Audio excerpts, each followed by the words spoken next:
2025 में जो चीज़ें हुई वो मैं आपके साथ शेयर करता हूँ। नंबर एक तो ये है कि पाकिस्तान में मिलिट्री एस्टेब्लिशमेंट का जो जुल्म है, जो आसिम मुनीर साहब के ज़ेरे सरपरस्ती हुआ, वो 2025 में भी जारी रहा। दहशतगर्दी में इजाफा हुआ, 2025 में लगातार इजाफा हुआ। भारतीय तैयारे पाकिस्तान एयरफोर्स ने गिराए 2025 में, जबकि फील्ड मार्शल बनके उसका क्रेडिट आसिम मुनीर साहब ने ले लिया और अब वो ताहयात फील्ड मार्शल बन गया है।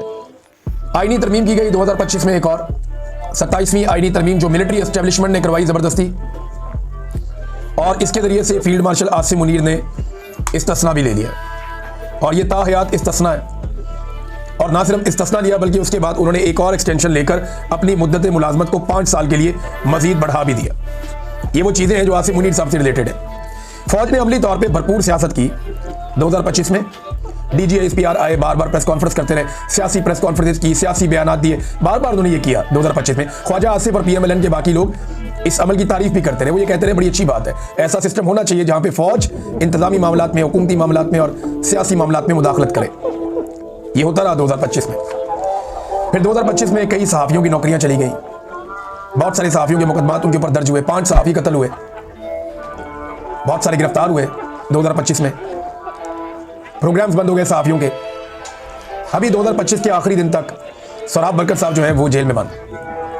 और आखिरी दिन हमें एक और खबर आती है कि नादिर बलूच साहब जो एक अच्छे जर्नलिस्ट हैं, उन पर ब्लास्फेमी बिजनेस नामी एक स्कैंडल पर काम करने की वजह से एक इंक्वायरी खोल दी गई है। शाकिर रेवान साहब भी एक इसी तरह के मुकदमे का सामना कर रहे हैं। तो सहाफ़ियों के लिए कोई आसान नहीं रहा।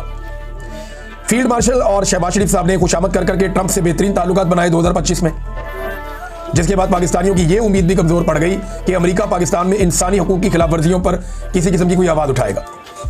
2025 की एक डेवलपमेंट ये भी है, PIA को बेच दिया गया और इसका बेनिफिशियरी निकला फौज का एक कारोबारी इदारा, यानी वो इसको कंट्रोल करेगा PIA को। एक इदारा फौज के एक झेली इदारे ने खरीद लिया।